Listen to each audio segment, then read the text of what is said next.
So I don't normally review horror movies, but this was done by one of us, a fellow YouTuber, a fellow social media person. I'm nowhere near ranked as high as she is, but this is KallMekris's directorial and writer debut.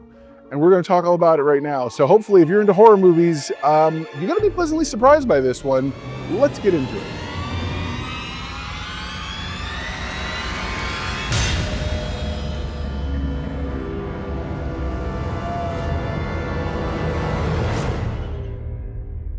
What's up, my know-it-alls? Well, we are reviewing the new movie from KallMekris. Specifically, she's a content creator who has had. It's funny. I actually discovered her content on TikTok years ago. She did this. She has this thing where she's a little kid and she's her mother, and she does this whole double acting thing and whatnot. It's brilliant.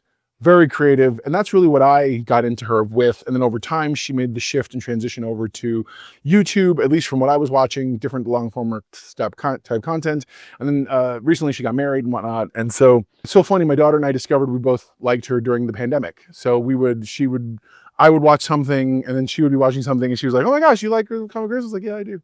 So that's how we got into her as a household. So all of a sudden, I see her put this video out talking about her new movie. It's been a crazy week. I think when this video comes out, it will have been a week since the movie House on Eden came out. And I was like, what? And I researched it and I was like, this is legit. And I found it for sale on Amazon Prime. It's where I got it. I bought it because I don't care whether or not she has 1 million subscribers or 50 subscribers. She's a YouTuber now. She lives in our space, and I have gotten countless hours of amusement from her content. I felt like I had to obligatorily buy this movie and so I paid for this movie in order to watch it. It is an excellent movie. It's funny, in her recent interview on her channel, she says she had no idea, like this was originally made for her fan base. It was honestly just supposed to be for you guys, and then it just happened to get picked up by Shudder and then go into theaters, and I was like, oh, people that don't know us are probably not gonna like this. And it was for her. I believe her partner, the other gal she does the horror stuff with, Alicia or whatever. Hey, it's Mr. Know-It-All in the edit. Her name is Selena, and I call her the wrong name almost the entire show. So every time she comes up, I will make sure and put her correct name on, and I am very sorry. And then Jay, her video guy, and her producer, editor person. And so it's so funny. They have another channel they do. It's where they do actual ghost hunting type stuff. Sometimes it's funny, sometimes it's legit. Jay even has a little bit where he talks about it in her recent podcast about The Thing, where he talks about, he says that, you know, when they actually have stuff that goes on, this is what it looks like. When they don't have stuff go on, the girls just turn it into a comedy video that's just like, oh, well, ghost hunting, but there's nothing here to see. And they have a good time with it. Okay, great, wonderful. I've seen a few of those. They're a little more long-winded than I'm used to. I used to love shows like The Ghost Brothers, which I thought were awesome. And then, of course, Ghost Hunters is the classic for me back in sci-fi. So this movie, House on Eden, was written it's the brainchild of Kris, who is obviously KallMekris.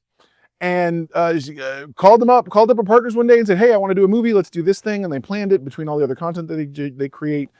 And I guess Alicia, her partner, found I'm probably getting her name wrong, and I really am sorry. I guess she's the one who found the house online, the listing, and so they went. But they did creative filmmaking. You find another house that has the insides you might want, and actually, just happened to be a haunted house too. The House of Seven Gables, and it was already a haunted bed and breakfast. There are parts that made it into the movie where you hear knocks or like little bangs. Very smart. And she says very clearly, and I would have to agree as a critic having watched this, they do not blaze any new territory. But what they do is they understand the genre they're going for. By the way, I'm not a horror guy. I want to make sure I'm more qualify that. So people who are like, well, you're just stupid, this and that. Look, if you want to go in my comments and jump down about how I don't know horror, fine. My father-in-law is a big horror fan. My brother-in-law is a big horror fan. And my wife is a big horror fan.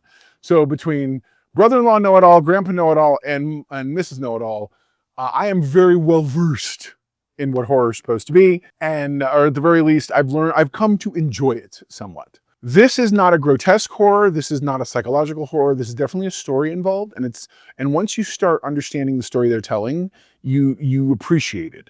So the one shorthand they use in this movie that I really liked was, they didn't try to be anything other than what they are. The movie is them playing versions of themselves. I say versions because it's all hyper stylized. Kris is a complete horrible boss in this. And in real life, we know that's not the case. In real life, she's very well documented as being really kind and sweet. And actually, she even said it was very uncomfortable for her to have to behave the way she did in the movie. And that's fair. By the way, as someone who likes to watch you, it was very uncomfortable seeing you behave this way. Like the whole time I'm sitting here looking over at my wife, and I'm like, what? Like, oh, she's so terrible. And I know and it hurt my heart because I'm so used to the, you can call me Kris and blah, blah, blah, and you look great. Like, you know what I'm saying, for her stuff. So seeing her in this light, I thought, one, really showcased her ability to act because she sold it. She sold it so much, I was uncomfortable with it. Like, that's how well she sold it. Jay, at times, I think, is very aware that he's trying to, he protests too much. He feels very much like he's trying hard to be this thing, but again, within the confines, he's doing a great job. Her friend Alicia also did a wonderful job. She's an excellent actress. She's sort of very medium-esque in terms of she gets vibes and things like that, which is great. I do believe that's her character on the channel, but as well as I think in real life on some level as well. Really liked and enjoyed her performance as well in this whole thing. I thought, because I'm a video guy, I actually come from the world of film and TV. I thought I was going to be distracted by the shaky camness of it, the found footageness of it, but they justified, what I love is they took the time to justify every camera. And a lot of found footage stuff, it's just assumed, oh, here's my phone, oh, here's this, and I'm going to walk around with a big giant camera for no reason. Here, they are ghost hunters who are dragging camera equipment around and who all have a camera, and we intercut between their various cameras. To the point at one point in real life, the one actress, she's in the van, she forgets to turn the camera on. That happened in real life. You know what? I'm working something up. Hold on, you're not recording, Selena. Ow. What? You're not recording? That was apparently real, but it fit within the confines of the movie they were making, which my understanding is the situations and circumstances are scripted, but the dialogue was not. So the dialogue was very improv, and that's fine. I love every angle they set the cameras up at felt like a ghost hunter thing. Again, all very found footage, all done very well. The flashback style nature of some of the footage when we go to Kris in the store, which is where she sees the thing, I'm not going to spoil. And because again, though I'm talking a lot about it, I don't want to spoil everything. You can tell Kris is a trained actress or improv actress or has training of some kind, because much like when she does her TikTok stuff or her short stuff, the vertical stuff she does where she's pretending to be different characters, when she's by herself, her performances feel better. She doesn't seem like she's trying to compensate for other lesser trained people.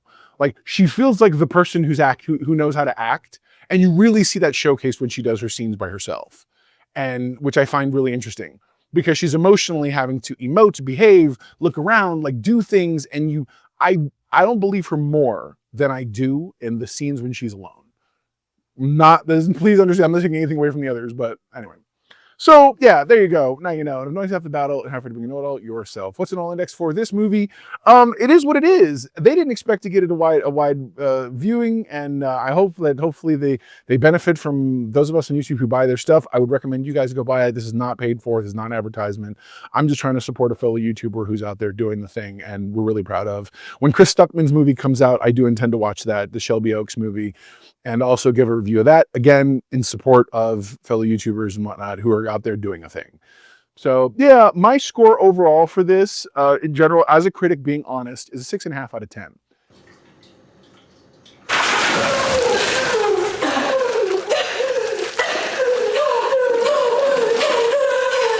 That is not a critical as in it is bad. It is not bad. It does a really good job. It doesn't move the needle at all. And it doesn't ask much of us or clearly the people involved. There's obviously some shortcomings that happen. I'm also not that big a horror fan. So it's not, understand, to me, that is a good 6.5 out of 10. I am happy with the 6.5 out of 10. So love to hear your thoughts and comments. Are you guys familiar with KallMekris's and her channel? Are you familiar with this movie? Have you seen it already? Have you seen parts of it? Would love to hear your thoughts and talk more about it down in the comments below.